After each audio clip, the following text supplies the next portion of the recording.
국정농단에 대한 수사. 그때 당시 특별검사의 수사팀장이었던 분이 있지 않겠습니까?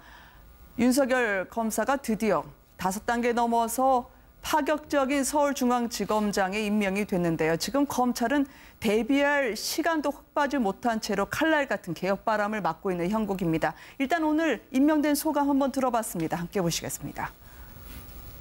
문재인 대통령은 오늘 서울중앙지검장 및 법무부 검찰국장에 대한 인사를 단행했습니다. 서울중앙지검 검사장 윤석열, 현 대전고검 검사.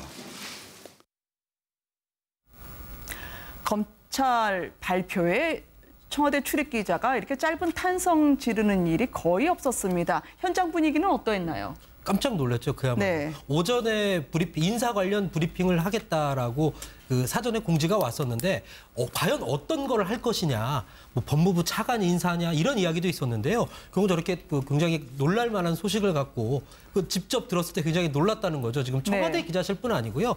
검찰 기자실도 굉장히 놀란 그런 하루였다라고 합니다. 저 순간에. 단적인 오늘 만평 한 장 보여드리려고 합니다.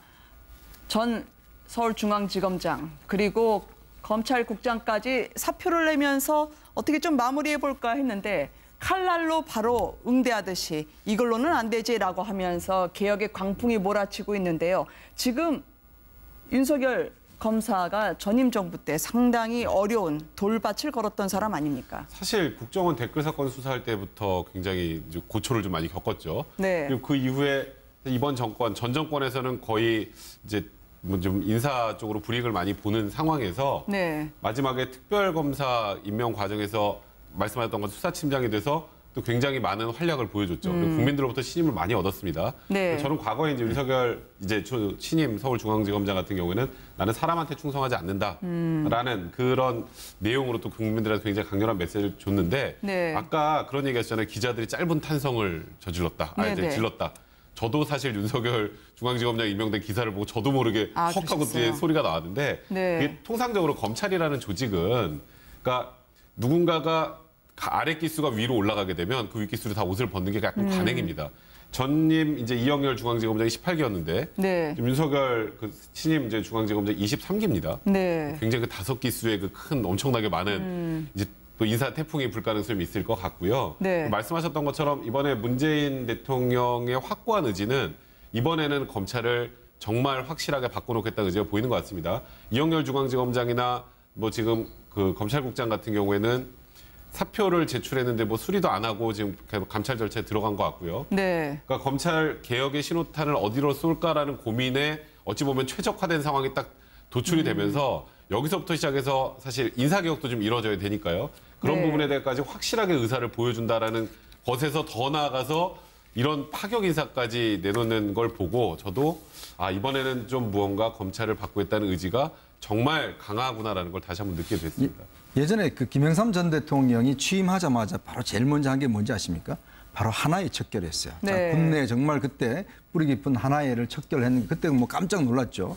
속도도 그렇고 뭐 어떤 파격적이었는데 저는 아마 이번에 윤석열 지금 지검장의 그 임명 자체는 저는 검찰판 하나의 어떤 척결이라고 보여집니다. 굉장히 속도라든지 이런 것 자체가 굉장히 빠르고 그리고 다들 아시겠지만 지금 검사장이 한 48명 정도 돼요. 고검장이 한 10명 정도 되는데 이 윤석열 지금 지검장은 검사장도 아니었습니다. 그렇다 보니까 지금 이 사람이 만약에 지검장이 돼버리면 원래 서울중앙지검장은요. 그 넘버 4입니다. 사실은 고검장급이 하거든요. 그런 면에서 볼 때 고검장급을 아예 지검장급을 내려서 지금 현재 이제 윤석열 지검장한테 이제 검사급 내려서 한 것인데 그만큼 이제 파격적인 것이고 지금 아마 원래 이제 옛날에 그 노무현 대통령 초기에 그때 뭐 강금실 장관 임명하고 했을 때 그때 뭐 검풍이라고 그래서 또 엄청나게 이제 반발하고 이런 게 있었지 않습니까? 근데 이번 같은 경우는 지금 잠잠하다 그래요. 검찰 내부가. 그만큼 좀 충격적인 것 같습니다. 일단 내용 자체가. 그리고 이제 사실 윤석열 지금 지검장 같은 경우는 뭐 이분 잘 모르시는 분 같은 경우는 혹시나 뭐 까면 안 되는 사람을 임명했지 않냐 이렇게 이제 판단하실 텐데 네. 사실 윤석열 검사는 검찰 내에서 정말 어쩌면 적통이었습니다. 특수통으로서 대검 중수부장, 1과장, 2과장 하여튼 뭐 제대로 된 자리는 다 거쳤고 유명하다는 사건들은 다 이분이 어떤 그 검찰 수사를 해왔기 때문에 능력이나 자질 면에서는 뭐 충분히 중앙지검장 될 수 있는데 사실은 이제 직급 자체가 낮고 근데 이제 연세가는 훨씬 높아요. 왜냐하면 이 사시가 늦게 됐기 때문에 나이는 많지만 그래도 기수 자체가 낮기 때문에 상당히 검찰 내에서는 굉장한 파격이다 이렇게 받아들이고 있는 것 같습니다. 철저한 네, 상명하복의 검찰 조직에서는 저렇게 기수 파격 그리고 강골 검사의 검찰에 대한 메시지 때문에 오늘 인사에 이거 가짜 뉴스 아니었나 아니면 직책이 잘못 오타가 난 거 아니냐라고 보신 분들도 꽤 있었다고 그러더라고요. 검찰 내에서 말이죠. 그렇죠. 사실 근데 그 지난주에 그 김순환 그 당시 검찰총장이 사의를 표명했을 때 그때 국민들 사이에 놓았던 차기 검찰총장 1등 후보감이 바로 윤석열 검사였습니다. 네. 그만큼 이 국민들의 눈높이에서 봤을 때는 윤석열 검사가 사실 뭐 검찰을 이끄는 검찰이 수장이 되기를 바라는 그런 민심이 상당히 있었다는 거죠. 그러나 뭐 그것이 현실화되기에는 상당히 무리가 있다는 것이 다수의 관측이었기 때문에 그런 일이 없을 거라고 봤지만 그러나 그에 못지않은 그의 버금가는 그 지금 자리라고 할 수 있는 서울중앙지검장에 파격적으로 기용했다. 그것은 문재인 대통령의 그 상당한 이 검찰 개혁에 대한 강한 의지가 깔려 있는 것이 아닌가 하는 생각이고요. 그런데 오늘 문재인 대통령이 직접 나와서 이 부분에 대한 이야기를 했지 않습니까? 네. 김희수 헌재 재판소장에 대한 임명을 이야기하면서 기자들이 질문하라고 하니까 기자들이 이 임사 배경을 물었는데 문재인 대통령이 이런 이야기를 했습니다. 이 국정농단 수사하고 공소유지의 책임자다. 그렇기 때문에 뭐 지금 많은 사람들이 그 이야기하듯이 네. 검찰개혁이라는 부분에는 초점을 맞추지는 않았지만 그러나 저 윤석열 서울중앙지검장이 보임한 그 자체가 저는 아마 검찰의 상당히 대대적인 인적 쇄신을 아마 지금 예고하는 하나의 첫 신호탄이라고 볼 수밖에 없는 것이고요. 저는 이와 관련해서 이 문재인 대통령이 이런 이 인사에 관한 리더십과 관련해서 하나 주목되는 그 인터뷰가 하나 있는데요. 네. 이 대선 전에 그 인터뷰한 거에 보면 이런 이야기가 있습니다. 자신은 좀 둔한 건 맞다. 그렇지만 불법이나 부당, 불의 이런 일은 아주 예민하다. 참지 못한다. 네. 상황이 오면 그때는 불같은 문재인, 호랑이 문재인을 보게 될 것이다. 이야기를 했거든요. 그래서 사실 이번에 보면 이영렬 서울중앙지검장과 안태근 검찰국장과의 부적절한 만찬 그리고 돈봉투 거래 이러한 부분들은 상당히 심각한 문제로 봤다는 거죠. 이러한 부분에 대해서 분명히 선을 자르고 가지 않고서는 안 된다는 생각에서 두 사람에 대해서 오늘 자천성 인사를 하고 아울러서 거기에 대한 대안으로서 많은 사람들이 생각지 못했던 윤석열 검사를 기용함으로써 문재인 대통령이 사실 이런 우리 사이에 잘못되고 부당한 이러한 부분들에서는 호랑이 리더십을 보이겠다는 하나의 강한 신호탄이 아닌가 하는 생각이 듭니다. 검찰이 혹시나 지난 노무현 당시 대통령 때처럼 반발할 수 있는 기류를 사전에 차단하고요. 사실상 전쟁 선포를 한 게 아니냐라는 해석이 될 정도로 오늘 윤석열 신임 지검장 인사는 파격이었습니다. 이분이 워낙 나는 검찰을 사랑하지만 사람에게 충성하지 않는다. 그 말을 남긴 것으로 유명한 강골 검사 아니었겠습니까? 한번 보시겠습니다. 이런 우리 대한민국 검찰 조직을 믿고 우리 국민들이 안심하고 사나 정말 걱정됩니다. 우선 윤석열 지청장, 우리 정의는 혹시 조직을 사랑합니까? 네, 대단히 사랑하고 있습니다. 사랑합니까? 네. 혹시 사람이 충성하는 건 아니에요? 저는 사람에 충성하지 않기 때문에 제가 오늘도 이런 말씀을 드리는 겁니다. 철저한 추진력 그리고 집요한 검찰 내부의 수사통으로 일명 특수통으로도 유명했던 윤석열 서울중앙지검장입니다. 워낙 과거에 유명하셨더라고요. 그 섯을 펄었던 전두환 대통령 시절에 모의 재판을 했는데 현재 대통령에게 사형을 구형하는 거를 본인이 직접 검사 역할로 했다면서요. 그 윤석열 지검장의 이제 그쪽 인생 행로를 보면 어떤 면에서 보면 좀 직진 스타일입니다. 어떤 타협이 없고 직진 스타일인데 대표적인 게 1980년도에 서울대 법대에 재학 중일 때 그때 법대에서 이제 그 모의 재판을 했던 모양입니다. 그때 윤석열 지검장이 이제 검사 역할을 맡았어요. 그래서 네. 그때 이제 이 전두환 전 대통령에 대해서 바로 사형 구형을 했다는 거죠. 그때 당시에는 사실 국정원 그때는 안기부였죠. 안기부 요원들이나 경찰들이 다 이제 정보과 형사들이 다 봤을 거 아니겠습니까? 네. 그러니까 바로 이제 직보가 됐겠죠. 그 엄혹한 상황에 어떻게 당시 전두환 국보위원장한테 사형을 선고를 하겠습니까? 구형을 하겠습니까? 그러니까 이게 위에 정보가 들어가니까 바로 도망을 가서 강원도에서 한참 동안 잠적해 있었다고 합니다. 네. 그만큼 이제 그때 당시에 그 엄혹한 상황에서도 이제 그거 할 정도로 그 이후에 보면 대표적인 게 1996년도에 그 DJ 정부 시절에 당시에 경찰청 정보국장이 그 DJ 정부의 아주 실세였습니다. 네. 그 사람과 비위와 관련된 수사를 진행을 하면서 온만 곳에서 그 사람을 구속하면 안 된다라는 민원이 왔어요. 그럼에도 불구하고 결국 구속영장을 발부했었거든요. 그러니까 그런 것도 안희정 전 지사의 대선자금 수사 때도 그때 중수부에 있을 때 바로 그때 구속영장을 발부한 사람이 바로 윤석열 지검장입니다. 네. 그러니까 어떤 정권을 넘나들면서 누구를 가리지 않고 일단 혐의가 있는 곳에 대해서는 끝까지 물고 늘어지는 그런 성격이 있어서 검찰 내에서도 선배들이 하여튼 윤석열한테 걸리면 이거는 약도 없다라는 정도로 그만큼 검찰 내에서는 좀 아주 심지가 강한 그런 어떤 특수통 검사로 잘 알려져 있는 분이죠. 네. 사법연수원 동기를 보니까 알만한 분들이 꽤 계시네요.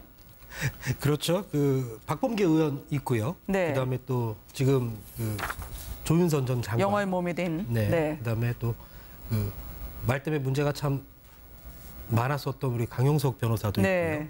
네. 굉장히 지금 온라인 그 한 카페에서 지금 사진들이 저렇게 올라와서 화제가 되고 있고요. 많은 누리꾼들이 계속 이렇게 지금 퍼다 나르고 있는 어떤 그런 모습을 볼 수가 있는데요. 23기 출신이랍니다. 그래서 다 화려한 라인업 아니냐 이런 이야기까지 나오고 있죠. 변호사님 어떻게 보십니까? 과거에 노무현 정부 당시에는 줄줄이 항명을 하는 사태가 있지 않았겠습니까? 네. 검찰은 지금 조용합니다. 무소리만치 고요를 찾고 있다라는 거죠.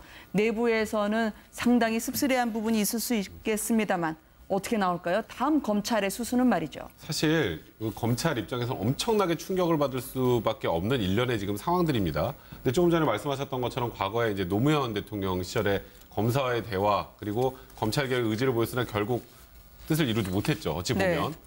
그런데 이번에는 굉장히 혹이라는 생각이 듭니다. 일단 검찰이라는 조직 자체가 굉장히 국민들로부터 지금 신뢰를 엄청나게 많이 잃고 있는 상황이었고 네. 그리고 이 검찰 개혁에 대한 의지는 사실 이번에 지금 문재인 대통령뿐 아니라 모든 대통령 후보들이 공수처 관련된 얘기를 다 할 정도로 검찰 자체에 대한 지금 국민들에 대한 인식이 그렇게 안 좋은 상황이기 때문에 검찰이 여기서 스스로 반발을 하다가는 오히려 더 역효과가 날 거라는 판단하에 지금 제가 보기에 오히려 더 조용히 있는 게 아닌가 생각이 들고요. 네. 사실 이번 이 인선도 인선이지만 앞으로 여러 가지 이제 얘기가 있죠. 공수처 신설 문제나 검경 수사권 문제나 이제 여러 가지 문제들이 이제 계속 이제 직면할 텐데 이번이 어찌 보면은 검찰을 개혁할 수 있는 가장 좋은 호기가 아닌가. 그게 네. 어찌 보면 저번 정권에 있었던 우병우석과 검찰과의 관계, 그다음에 검찰이 사실 국정농단 사건 첫 그 수사할 때 형사 8부에 배당해서 사실상 수사할 의지 자체를 보이지 않았다가 태블릿 PC가 튀어나오면서 갑자기 이제 특수본이